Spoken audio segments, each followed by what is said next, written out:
بات کرتا ہوں تم سے, ٹھیک ہے نا؟ اوکے اوکے, اللہ حافظ. ہاں صحیح, میں بات کر لوں گا, کوئی مسئلہ نہیں. اوکے, اللہ حافظ. السلام علیکم ناظرین. پرانی چیز کبھی پرانی نہیں ہوتی, ہمیشہ بنیاد ہوتی ہے آنے والی نئی چیز کی. یہ فون پرانا صحیح, مگر بنیاد تو ہے آج کے ڈیجیٹل فون کا. اگر یہ فون نہیں ہوتا, گراہم بیل فون نہیں ایجاد کرتا, تو ہم ایک دوسرے سے رابطے میں نہیں رہ سکتے تھے. الیکٹرانک میڈیا کی اگر دنیا میں دیکھیں تو اسپول پر پہلے فلم بنتی تھی, پھر دور بدلا, کیسٹس کے اوپر وہ ریکارڈ ہونے لگے, پھر اور مزید دور بدلا, وہ کیسٹس جو ہے نا وہ ہائی ڈیفینیشن ویڈیو میں ضم ہو گئی. پھر ایک اور نیا دور آیا, اب وہ دور میموری کارڈ کا ہے. اب دیکھ لیں, ہمارا جتنا بھی ریکارڈ ہوتا ہے, چاہے وہ 35mm کی فلم ہو, چاہے وہ ہماری ٹیلی ویژن کی ہو, وہ سب ایک چھوٹے سے میموری کارڈ میں ریکارڈ ہو جاتی ہے. یعنی ترقی کا معیار اور اس کی بنیاد, اس کو کوئی جھٹلا نہیں سکتا, وہی سب پرانی ہوتی ہے. پاکستان ٹیلی ویژن بھی واحد ادارہ ہے جو سب سے پرانا ہے. یعنی اب جتنے بھی نئے چینلز آئیں, اس کا اگر ہم ماں کا درجہ اس کو نہ دیں تو غلط ہوگا, کیونکہ اس چینل سے جتنے لوگ سند یافتہ نکلے, انہوں نے باہر جا کر نئے چینلز کا افتتاح کیا, ان کو چلایا, اور آج تک وہ اس کو بآسانی چلا رہے ہیں. اس طرح سے پی ٹی وی کو ان سند یافتہ ماہر تجربہ کار لوگوں نے, انجینئرز نے, کیمرہ مینز نے اور دیگر شعبوں نے اس ٹی وی کو اس مقام پہ لا کر کھڑا کیا جس کی تعریف آج پوری دنیا کرتی ہے اور کرتی چلی آئی ہے. پی ٹی وی کی اس مضبوط عمارت کے ایک پلر سے آج ہم آپ کو ملانے جا رہے ہیں. یہ وہ پلر ہے جو سند یافتہ ہے, اور اس نے اپنی انتھک محنت کوشش کے بعد آج وہ مقام حاصل کیا جس کی تمنا ہر شخص کرتا ہے. اور الحمدللہ یہ ایک پلر نہیں, ایسے کئی پلرز ہیں جنہوں نے پاکستان ٹیلی ویژن کو پروان چڑھانے میں بہت مدد دی. ہم آپ کی جس مضبوط ستون سے ملاقات کرانے جا رہے ہیں وہ پی ٹی وی کا ایک سرمایہ ہے, ایک اثاثہ ہے. ان کی کڑوی, کسیلی, چپتی اور پیاری پیاری باتوں سے یقیناً آپ بہت کچھ حاصل کریں گے. جہاں کھٹائی ہوتی ہے تو وہاں مٹھاس بھی ہوتی ہے. انہوں نے اپنے اپنے جملوں میں کس طریقے سے اس کی عکاسی کی, وہ اب آپ کے سامنے پیش ہے. سینئر کیمرہ مین طارق لودھی آج ہمارے اس پروگرام کا خاص حصہ ہیں.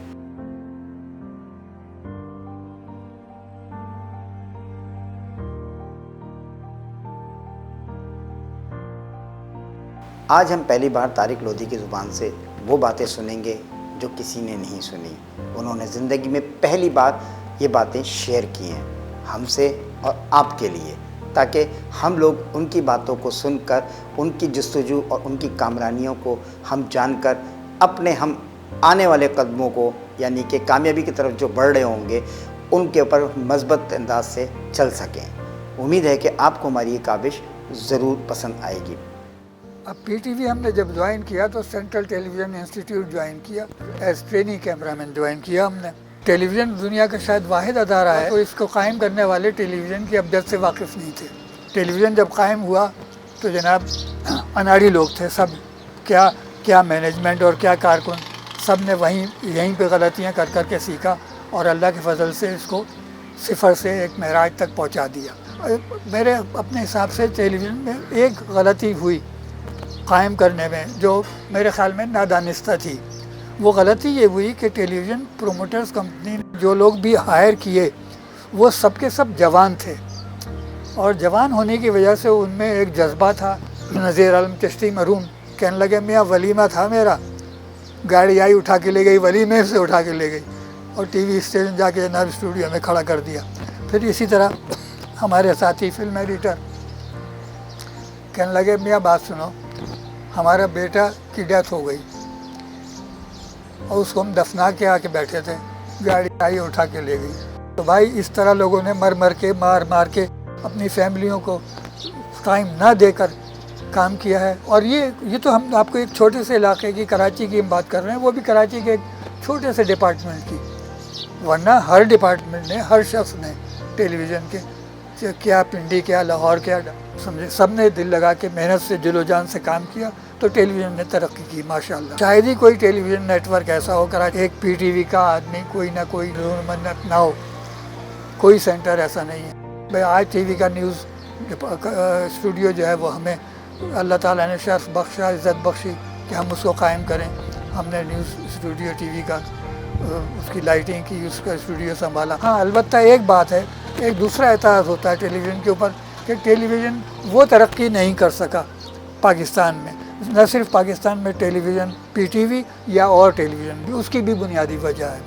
اس کی بنیادی وجہ یہ ہے میرے خیال میں، جو میں نے انالائز کیا، وہ یہ ہے کہ ٹیلی ویژن کے ایک پروموٹرز کمپنی جب قائم کی گئی تو ایک اصول ہے حکومت پاکستان کا کہ ہر کمپنی جو قائم کی جاتی ہے اس آرٹیکلز آف میمورنڈم کے طور پر جمع کیے جاتے ہیں، حکومت پاکستان کو دیے جاتے ہیں. تو اس میں لکھا جاتا ہے اغراض و مقاصد کیا ہیں. تو بھائی ٹیلی ویژن قائم کرنے کا جو مقصد لکھا گیا تھا وہ تھا ایجوکیشن. اب بدقسمتی سے آج تک پاکستان میں ایجوکیشن ڈیفائن نہیں ہو سکی ہے. ایوب خان نے جب قائم کیا ٹیلی ویژن تو انہوں نے ڈیفینیشن لی کہ جناب میرے بارے میں بتاؤ. بھٹو صاحب آئے تو انہوں نے کہا جی میرے بارے میں بتاؤ. آپ کے یایا صاحب تھے، خیر وہ کا پیریڈ بہت ہی چھوٹا تھا. ضیاء الحق صاحب نے کہا نہیں، ٹیلی ویژن کا مقصد ہے educate the masses about my self. اور جتنے نیٹ ورکس ہیں وہ سب یہی کر رہے ہیں. کسی نے ایجوکیشن جو ہے خرافات پروپیگیٹ کر لیا ہے، کسی نے صرف کاسہ لیزی شروع کر دی ہے، مگر ایجوکیشن نام کی کوئی چیز نہیں. تو پی ٹی وی نے باقاعدہ ہمارا ٹریننگ کے بعد امتحان بھی لیا اور ہمیں ایک بہت بڑے اتنے لمبے چوڑے سرٹیفکیٹ سے نوازا جس پہ لکھا A+. اچھا بڑی اچھی بات ہے بھائی A+. اور ساتھ ساتھ ہمیں جناب اس وقت کے ایم ڈی صاحب نے ایک بڑا خوبصورت لیٹر دیا، جناب ہمیں بڑی خوشی ہے کہ آپ نے بڑی محنت سے کام کیا اور ہمیں امید ہے کہ آپ جب اس رجسٹریشن پہ جائیں گے اور وقت آنے پر ہم آپ کو سوٹیبلی ریوارڈ کریں گے. بہرحال جناب ہم کام کرتے رہے، محنت سے دل لگا کے کام کرتے رہے. ہمارا خیال تھا کہ 5 سال کے بعد شاید وقت آ گیا ہو، تو ہم نے جناب لکھا کہ جناب آپ نے اس طریقے سے یہ ایک نوازش کی تھی تو غور فرما لیجیے. مگر بہرحال نیپوٹزم کا شکار ہو گئے اور ایسا نہیں ہوا. ہمارے بھی رشتہ دار ہوتے، ہمارے ماموں چچا خالو ہوتے تو ہمارا بھی ٹائم آیا تھا، نہیں آیا. حالانکہ وعدہ بہت کیا تھا. جو پاکستان کی حالت ہے وہی ٹیلی ویژن کی بھی حالت ہے کہ نیپوٹزم کا مارا ہوا ہے ہر جگہ، ہر ڈپارٹمنٹ میں. لوگوں کو ظاہر ہے ان کا حق نہیں ملا، دل برداشتہ ہوتے چلے گئے اور ناکارہ لوگ جو ہیں ان کو سپرسیڈ کرتے چلے گئے. کشتی چلانے والا ہی ماہر نہیں ہوگا اور رشتہ داری کی بنیاد پر اور نیپوٹزم کا مارا ہوا ہوگا تو وہ کہاں سے کشتی کو کنارے لگائے گا. وہی حال آپ کا پورے پاکستان کا ہے. کوئی ڈپارٹمنٹ لے لیجئے، کوئی محکمہ لے لیجئے، کوئی ادارہ لے لیجئے، کوئی انسٹیٹیوٹ لے لیجئے. طارق لودھی صاحب نے باتوں باتوں میں یہ بھی بتایا کہ بہت سارے پروڈیوسرز ایسے تھے جن کو شارٹ ڈویژنز کی الف بے پتہ نہیں تھی، مگر وہ اپنی مرضی سے وہ شارٹس بنانا چاہتے تھے، جبکہ کیمرہ مین ان کو گائیڈ کرتے تھے کہ یہ شارٹ غلط ہے، برائے مہربانی آپ اس شارٹ کو اس اینگل سے لے لیں تو اچھا لگے گا. مگر پروڈیوسر کی بات ان کو ماننی پڑتی تھی کیونکہ وہ پروڈیوسر ہوتا تھا. ایک کیمرہ مین کو خاص طور پر تقریباً ہر قسم کے کام کرنے ہوتے تھے. نیوز میں بھی وہ کام کرتا تھا، ڈاکومنٹریز میں بھی کرتا تھا، اور ڈرامے میں بھی، اور میوزک کے پروگرام بھی، اور ڈسکشن کے پروگرام بھی. لیکن وہ آہستہ آہستہ پھر اسپیشلائزیشن ہوتا گیا. لیکن بہرحال ہم ان چند خوش نصیبوں میں سے تھے جنہوں نے نیوز میں بھی کام کیا اور نام کمایا. اللہ کا شکر ہے بہت کام کیا. اور نیوز کی معراج یہ تھی کہ بھائی ایک زمانے کا 73 میں بھٹو صاحب کا جو 16 کنٹریز کا بڑا بارکۃ العراء دورہ تھا، اس میں اللہ تعالیٰ نے اپنی سروسز دینے کا موقع فراہم کیا اور انعام کے طور پہ اللہ تعالیٰ نے ہمیں خانہ کعبہ کے اندر جانے کی سعادت بخشی. اس سے زیادہ بڑا اور کیا انعام ہو سکتا تھا؟ یہاں نہیں ملا دنیا میں، مگر اللہ تعالیٰ نے انعام دے دیا. ڈرامے بھی کام کیا. ایک پلے تھا شاہراہ عظیم، اور اس میں ذہین طاہرہ جو ہے وہ ایک فقیرنی بنی تھی، اور کراچی کی سڑکوں پہ انہوں نے بہترین طریقے سے بڑی خوبصورت اور حسین فقیرنی تھی، اور انہیں بہت ان کو خیرات زکوٰۃ بھی بہت ملی. اور وہ اس میں وہ پوری جو ڈرامہ تھا وہ فلم کے اوپر تھا، اور وہ فلم ہم نے شوٹ کی تھی. دوسرا ہمارا بہترین کام جو میں جس پہ بڑا پراؤڈ محسوس کرتا ہوں وہ میری ایک ڈاکومنٹری تھی ایئر فورس کے لیے. رضا باز صاحب چیف کیمرہ مین ہمارے، یہ چھوٹا سا کام ہے، تھوڑا سا ان کا پیچ ورک ہے، یہ آپ کر دیجیے گا. یہ راغب رضا بازی صاحب ہیں، ایئر فورس کے لیجن آفیسر، ان کے ساتھ آپ چلے ہیں. ان کا باہر گاڑی کھڑی ہوئی ہے، اس میں سامان رکھے. لہجہ میرا دھیما ہے، لیکن اس دن مجھے معلوم کیا ایسا ہو گیا کہ میں نے ان سے جھک کر لی. میں نے ان سے، میرا سوال یہ تھا گاڑی میں بیٹھتی کہ بھئی آپ کیا کرنا چاہتے ہیں؟ ایئر فورس پر ڈاکومنٹری بنا رہے ہیں. کہنے لگے بھئی ہمارے پاس اس وقت 10 اسٹوڈنٹ اگر اپلائی کرتے ہیں تو ہم ان میں سے ایک سلیکٹ کرتے ہیں. ہم چاہتے ہیں کہ ہمارے پاس 100 اپلیکیشنز آئیں اور ہم ان میں سے ایک سلیکٹ کریں. تو اب تک آپ نے کیا کیا؟ کہنے لگے بھئی ہم نے یہ کیا ہے کہ ایک لڑکا ہے وہ خواب دیکھتا ہے. ہم نے کہا کب تک آپ اس قوم کو خواب دکھائیں گے؟ وہ لڑکا ہے. تو حیرت سے میری طرف دیکھنے لگے، اور اللہ کا شکر ہے ہم نے اس کو واقعی وہ لڑکا ہے واقعی بنا دیا کہ ایئر فورس میں شاید وہ اپنے ٹریننگ اسٹوڈنٹس کو دکھائی جاتی ہے. آپ اندازہ لگائیے کہ کیمرہ مین کا ایک ڈاکومنٹری میں کنٹریبیوشن کتنا ہو سکتا ہے. ہیپی فیملی میں نے نام لیا اس کا. ایئر فورس کی کالونیز میں آپ جائیں تو وہاں جگہ جگہ سائن بورڈس لگے ہوئے ہیں، force is a happy family. اب ایڈیٹنگ میں معاملہ ہوا کہ مجھے نہیں معلوم کیوں ہمارے سینئر جو ہیں وہ نہیں چاہتے تھے کہ یہ فلم کامیاب ہو. یہاں پہ بھی نیپوٹزم آ گیا. تو ڈاکومنٹری جو تھی اس میں میرا کنٹریبیوشن اس قدر تھا کہ آپ اندازہ لگائیے کہ ایز اے کیمرہ مین میں اس میں گیا تھا، اور وہ بھی صرف سمجھیے پیچ ورک کے لیے. لیکن اللہ تعالیٰ نے مجھے موقع دیا اس میں کام کرنے کا. تو جناب اس کی ایڈیٹنگ میں انوالو تھا، اس کی شوٹنگ تو میں نے کی ہی کی، اور اس کی جناب اس کو ہم نے ایک ڈرامائی شکل دے دی.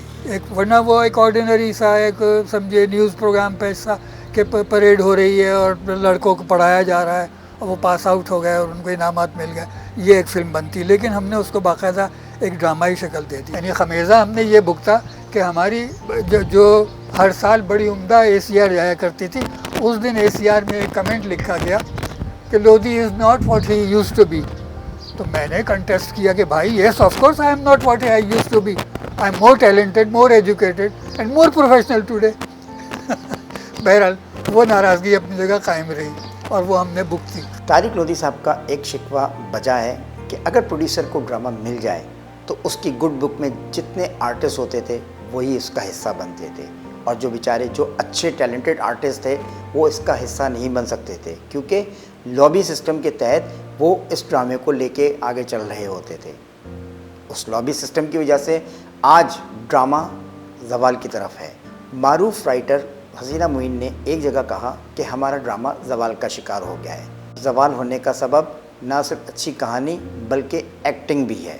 ایکٹنگ کے ساتھ وہ معیار نہیں ہے جو 60s 70s 80s اور 90s میں PTV کا معیار تھا. میں بھی یہی پوچھنا چاہتا ہوں کہ اس انتخاب میں تم نے انسان کو پسند کیا ہے یا اس کی دولت کو؟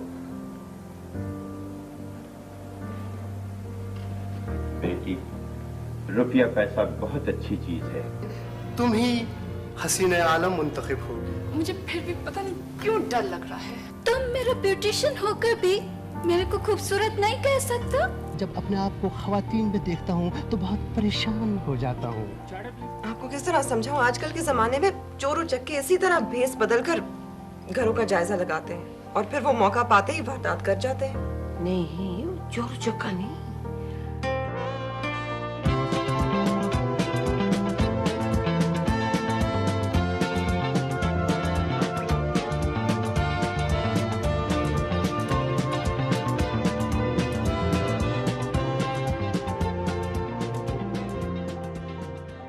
حسینہ معین نے کہا ہم زوال کی طرف مسلسل آگے بڑھ رہے ہیں.